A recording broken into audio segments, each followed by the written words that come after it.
एक ही बात को बार बार दोहराना कैसा है? क्या ये अच्छी गुफ्तगू की अलामत है कि या कि ये गुफ्तगू करने में एक बहुत ही बड़ी मिस्टेक समझी जाती है?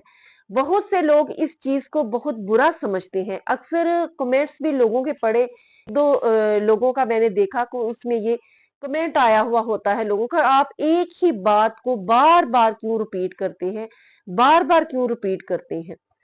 तो अच्छी गुफ्तगू जो होती है उसकी चंद अहम अलामात होती हैं। शायद लोग उससे गाफिल हैं या गौर नहीं करते या उनके इल्म में नहीं है। सबसे पहली बात कि जब आप गुफ्तगू करते हैं और एक बात को अगर आप बार बार रिपीट करते हैं तो ये एक गुफ्तगू की खूबी होती है, ना कि ये एक मिस्टेक समझी जानी चाहिए। क्योंकि हमारे प्यारे आका करीम हजूर सल्लल्लाहु अलैहि वसल्लम का अंदाज़े गुफ्तगू सबसे ज्यादा अनमोल और सबसे ज्यादा प्यारा था। और होता भी कैसे ना, खातमुन नबिय्यीन, तमाम कायनात के सरदार, और उनकी हर चीज ही सबसे ज्यादा जो है वो प्यारी और मुनफरद थी। और आप जब गुफ्तगू फरमाया करते थे तो आप जिस बात पर आपने बहुत ज्यादा जोर देना होता, लोगों को ज्यादा जहन नशीन करवाना होता, लोगों के जहन में बिठाना होता कि इनको अच्छी तरह याद हो जाए, इनके जहनों में बैठ जाए, तो आप उस बात को 3 दफा रिपीट किया करते थे, 3 दफा आप दोहराया करते थे। और ये एक गुफ्तगू की अच्छी चीज जो है वो समझी जाती है। फिर आपका अंदाजे गुफ्तगू ऐसा होता था कि आप ठहर ठहर कर आराम से गुफ्तगू फरमाते थे और लोग आपके एक एक लफ्ज को सहाबा गिन लिया करते थे। इस तरह आप गुफ्तगू फरमाया करते थे और सहाबा की गुफ्तगू सुनने का अंदाज ऐसा हुआ करता था कि इस तरह से वो गुफ्तगू सुनते थे और बैठे होते थे जैसे कि उनके सरों पर परिंदे बैठे हों, कि थोड़ी सी हरकत करेंगे तो वो उड़ जाएंगे। इस तरह वो अदब के साथ हजूर सल्लल्लाहु अलैहि वसल्लम की गुफ्तगू सुना करते थे। और हजरत अमीर खुसरो रहमतुल्लाह अलैह वो फरमाते हैं कि बड़ा आदमी वो है जिसकी आवाज दुनिया में हजारों सैकड़ों लोगों तक पहुंचती है, और उससे बड़ा वो है जिसकी आवाज लाखों करोड़ों लोगों तक पहुंचती है।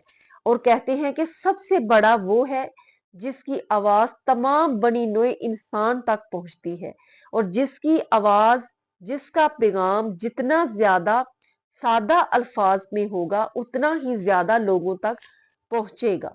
यानी ये भी एक गुफ्तगू की, अच्छी गुफ्तगू की खूबी है कि अल्फाज बहुत सादा होने चाहिए, अल्फाज आसान होने चाहिए, ताकि आम इंसान भी उसको आसानी से समझ सके बात को।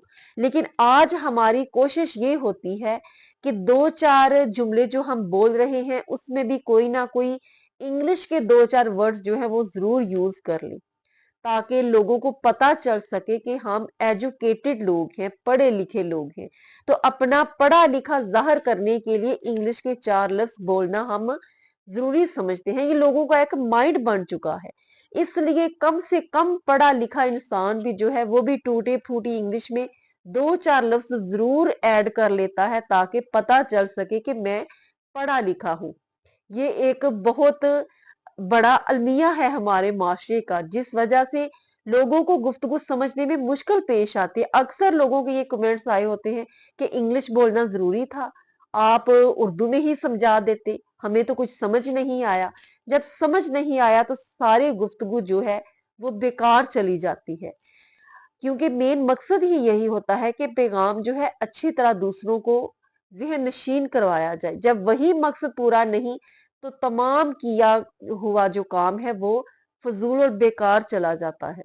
और एक अहम बात गुफ्तगू करने की ये भी ज़हन में रखनी चाहिए कि जब गुफ्तगू करें तो अगला जब आपसे गुफ्तगू कर रहा हो तो उसकी बात को तवज्जो से सुने और खुद इतना ज्यादा ना बोलें कि अगले को बोलने का मौका ना दें। सामने वाले को भी बात करने की जो है उसको वक़्त दें, कि अपनी गुफ्तगू को इतना तवील ना कर लें कि अगले को अपना पॉइंट ऑफ व्यू जो है वो बताने का मौका ही ना दिया जाए। और बात करते हुए इधर-उधर खुजली करना, कपड़ों को टच करना, नाक को हाथ लगाना, इधर-उधर की हरकत करना, ये बहुत मायूब बात होती है और आपकी पर्सनैलिटी को बहुत लो जो है वो कर देती है दूसरों की नज़रों में।